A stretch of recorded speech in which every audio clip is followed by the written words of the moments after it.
This is part one of a three-part review of integration techniques. In this video, we will practice mental u-substitution. So I'm going to go through this problem twice.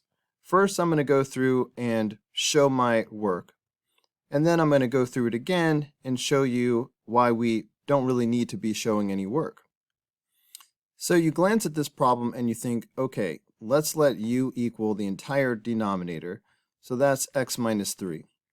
And then we need u prime. Well, u prime is going to be 1. So that is really what tells you that you should be able to do this mentally.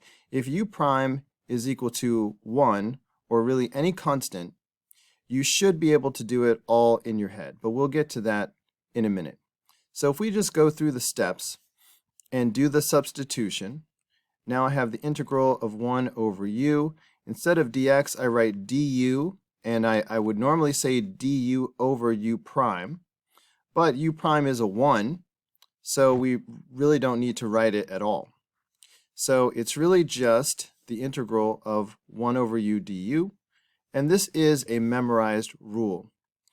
This will be the natural log of the absolute value of u plus c.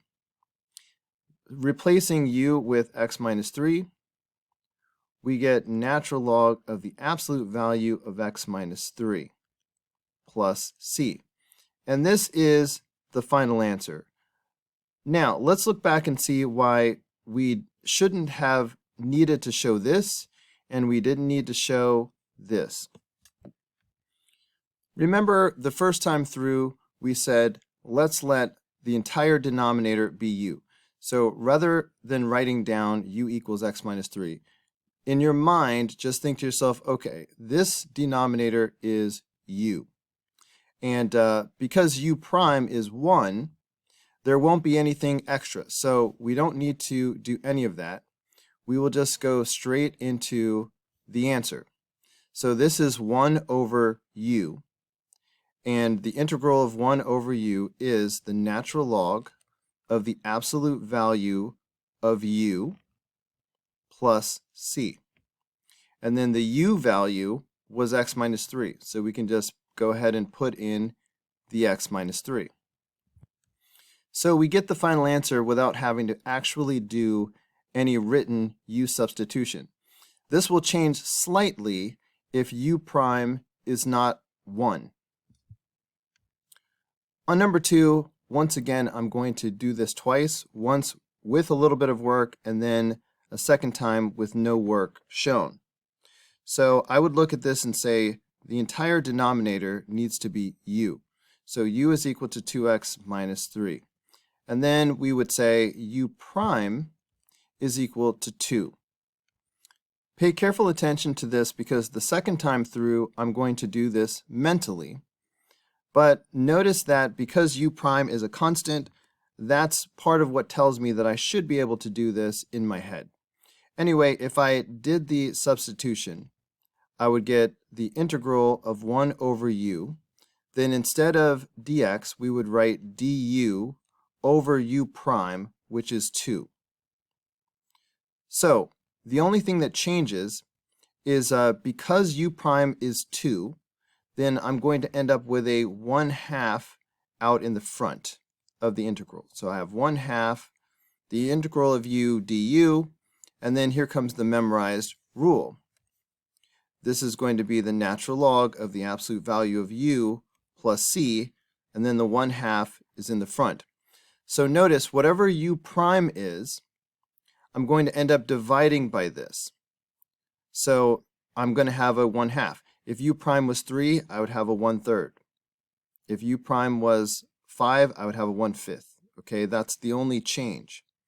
And of course, I substitute 2x minus 3 back in for u. So I have 1/2 natural log of the absolute value of 2x minus 3 plus c. And this would be the final answer. Let's think through that again mentally.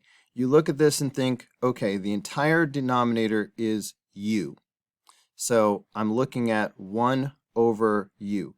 The integral of 1 over u is the natural log of the absolute value of u plus c. But then what was that u value? It was 2x minus 3. And then what about u prime? U prime is 2. So we will end up dividing by 2. So I'm going to have a 1/2 in the front. So next time we see a problem like this, we're going to do it without showing any work. Problem number 3 looks a little bit different, but let's go ahead and try to do it mentally. So the u would be the numerator. So when you look at this, think the integral of e to the u. And here comes a memorized rule. The integral of e to the u is e to the u plus c. But the u is 4x. The only thing you have to watch out for is u prime. What would u prime be? Well, that would be 4, because the derivative of 4x is 4. Because u prime is 4, we would end up dividing by 4, so we're just going to put a 1/4 in the front. Easy peasy, am I right? Let's do it again. So the parentheses are the u. So this is e to the u. The integral of e to the u is e to the u plus c. Of course, the u is 3 minus x. So this is the answer, except what's u prime? The derivative of 3 minus x is -1. So we will just have a negative in the front. Kabam, piece of cake. Couple of things on problem number 5. First of all, don't be concerned that we have this dx all up in the numerator. That's nothing. It's the same thing as this. The other thing we need to pay attention to is the fact that the degree of the denominator beats the degree of the numerator by 2. What does that tell us? It tells us that we are going to end up using one of these inverse trig rules. Which one are we going to use? It seems obvious that we're going to end up using arctangent. I see no square root, and I see the plus sign. All of that points to arctangent. Here are the 3 questions you should be asking yourself mentally right now. What is u? What is u prime? And what is a? I'm going to write these down, but then I'm just going to erase them.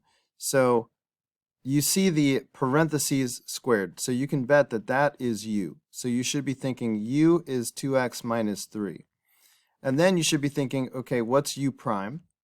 The derivative here is going to be 2, which is why we should be able to do this mentally, because this is just a constant. And then what is a? Don't forget about the a value. The a value will be the square root of the constant. So the a value will be 3. But this is simple enough that we shouldn't have to write any of those things down. We should look at it and think those 3 things in our head. And now we're just going to start using the rule to integrate. So I see that we have 1 over a right in the front. And we know that a is going to be 3. So let's just go ahead and write that down. So 1 over a becomes 1 over 3. Next we have arctangent u over a. So we have arctangent u over a. But u, we know, is 2x minus 3. And a is 3. So there's u over a. And of course, plus c. Now there's one last thing we have to account for, is u prime. So remember, u prime is 2.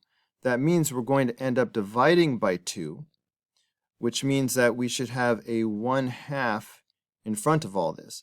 And you could write your answer like this, or you could go ahead and write your answer like this.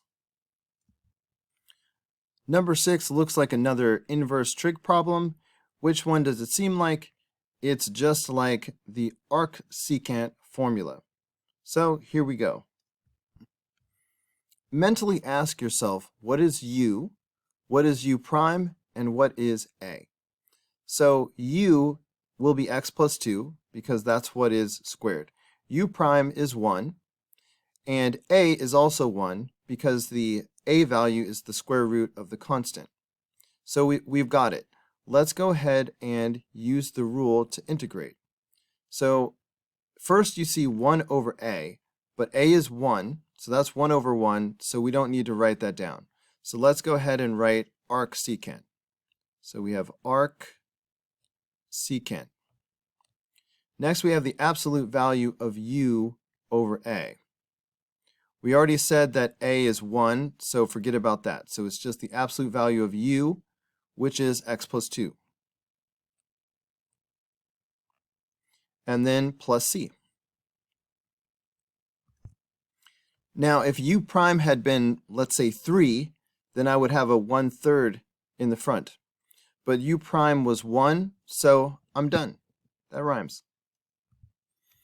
On number 7, clearly the u is the pi minus x part.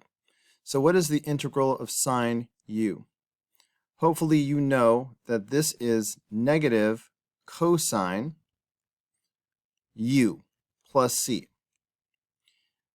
But the u value was pi x, so let's go ahead and fill that in. And then what about u prime? Well, u prime would just be pi, the constant in the front. That means we ultimately will have to divide by pi. So I'm just going to stick a 1 over pi in the front. So that's it. Here comes a memorized rule. Do you guys still remember what the integral of secant u would be?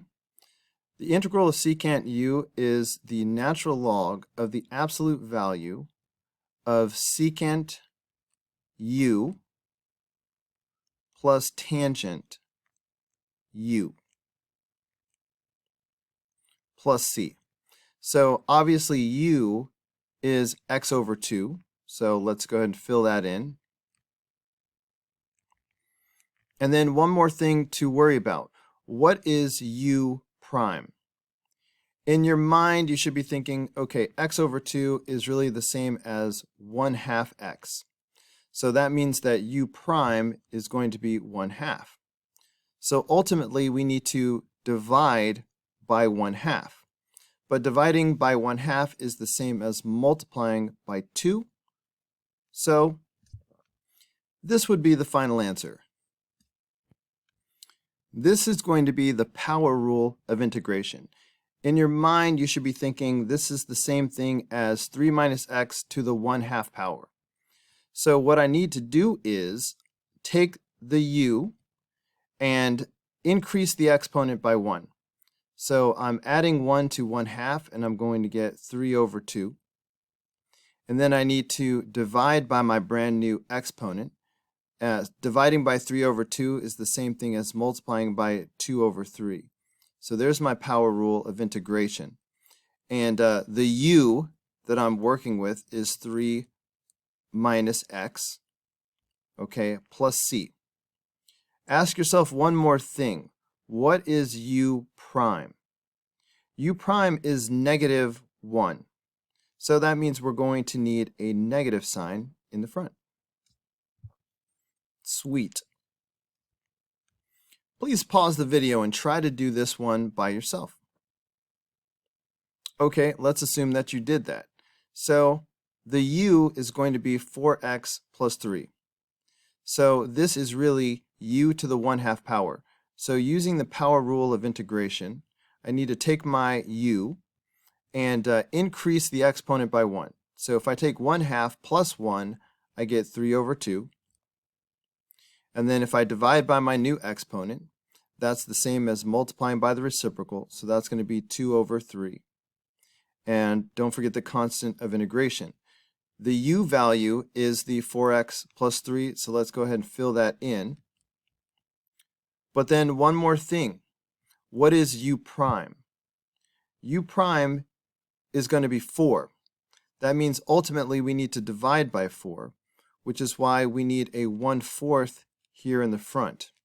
You are welcome to leave your answer like this, but if you multiply, you will get this, which reduces to this.